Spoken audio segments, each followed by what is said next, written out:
Everyone. Christmas అనగానే మేము కౌలన్ మార్కెట్కి వెళ్ళామండి. చాలా బాగా అనిపించింది. అసలు ఇక్కడైతే మ్యూజిక్ ప్లే చేస్తున్నారు, గిటార్, వయోలిన్ అన్నీ చాలా బాగా ప్లెజెంట్గా అనిపించింది. ఇంకా నేను కూడా క్యాప్చర్ చేశాను. ఆ తర్వాత పక్కనే ఒక స్ట్రీట్లో చిన్న చిన్న ఐడల్స్ అనిపించాయండి, హ్యాంగింగ్ ఐడల్స్. అసలు ఎంత క్యూట్ ఉన్నాయండి, అంత క్యూట్ ఉన్నాయి. తర్వాత చర్చ్కి వెళ్ళాము. ఇది 350 years ఎగో కట్టిన చర్చ్ అంట. శిల్పాలను చెక్కుతారు కదా, అలాగా ఈ జీసస్ని చెక్కారండి. చాలా బాగా అనిపించింది. తర్వాత క్రిస్మస్ స్ట్రీట్స్లోకి వెళ్ళాము. ఈ స్ట్రీట్స్లో చూసారా, ఇది బటర్ఫ్లై ఎంత బాగా డెకరేట్ చేశారో లైట్స్తో.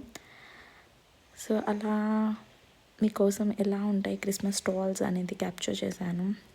ఆ పక్కనే మనకి ఇది ఒక ఎగ్జిబిషన్ టైప్లో పెట్టున్నారు. మా బాబు అయితే ఫుల్ ఎంజాయ్ చేశాడు. అసలు ఆ పెద్దవాళ్ళు కూడా ఎక్కచ్చు. ఈవెన్